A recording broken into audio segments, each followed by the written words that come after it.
Good day, everyone. My name is Edmar R. Maldisar, and the topic of my video presentation is talk about gender and development issues. So, what is gender? Gender is refers to the characteristics of women, men, girls, and boys that are socially constructed.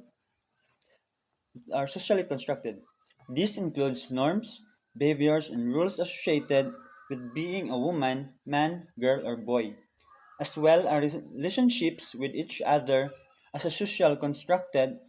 Gender varies from society to society and can change over time.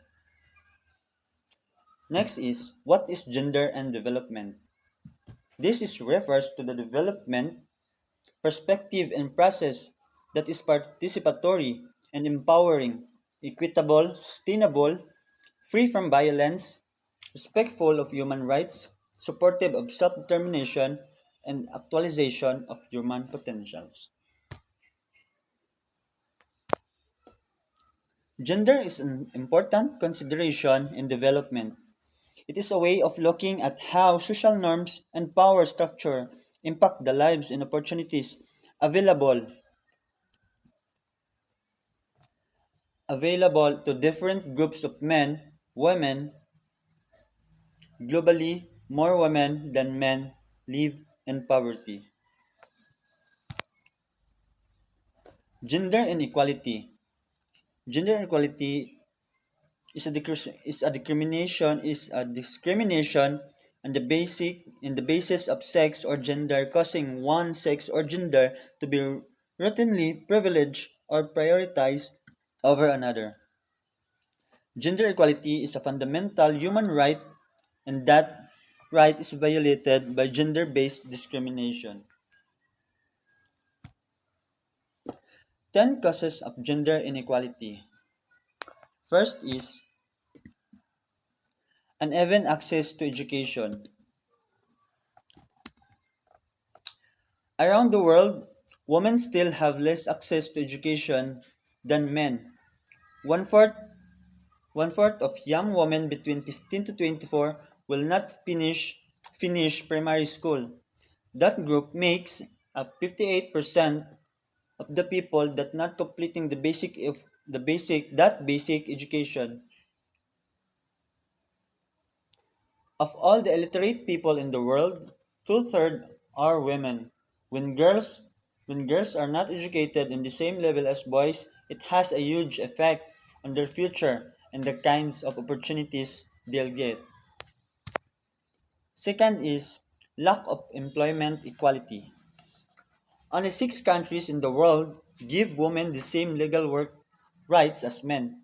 In fact, most economies give women only three-fourths the rights of men.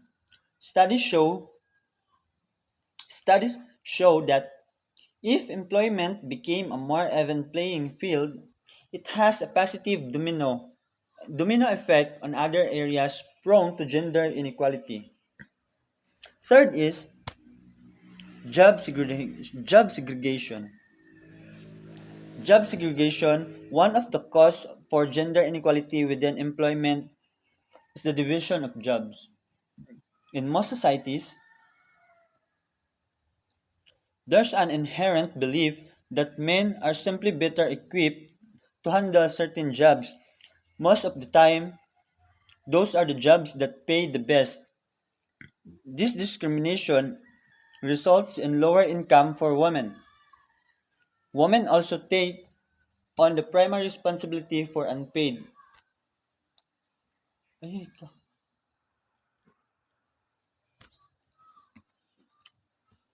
unpaid labor, so even as they participate in the paid workforce, they have extra work that never gets recognized financially. Next is lack of legal protections. According to research from the World Bank, 1/billion women don't have legal protection against domestic sexual violence or domestic economic violence. Both have a significant impact on women's ability to thrive and live in freedom. In many countries, there are also a lack of legal protections against harassment in the workplace, at school, and in the public. These places become unsafe, and without protection, women frequently have to make decisions that compromise and limit their goals. Next is lack of bodily autonomy. Many women around the world do not have authority over their own bodies or when they become parents. Accessing birth control is frequently very difficult. According to the World Health Organization, over 200 million women who don't want to get pregnant are not using contraception. These are various reasons for this, such as a lack of options, limited access, and cultural religious opposition. On a global scale, about 40% of pregnancies are not planned, and while 50% of them do end in abortion. 38% result in births. This mother often become financially dependent on other person or the state, losing their freedom. Next is poor medical care. Poor medical care. In addition to limited access to contraception, women overall receive lower quality medical care than men.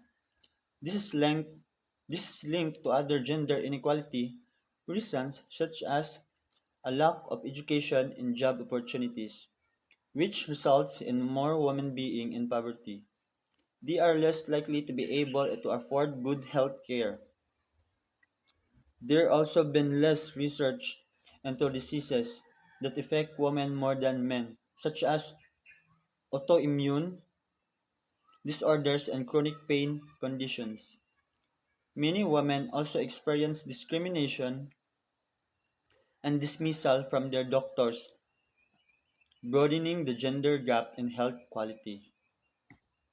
Next is lack of religious freedom. When religious freedom is attacked, women suffer the most. According to the World Economic Forum, when when extremist ideologies such as ISIS come into a community and restrict religious freedom, gender equality gets worse. In a study performed by Georgetown University and Brigham Young University, researchers were also able to connect religious intolerance with women's ability to participate in the economy. When there's more religious freedom, an economy becomes more stable thanks to women's participation.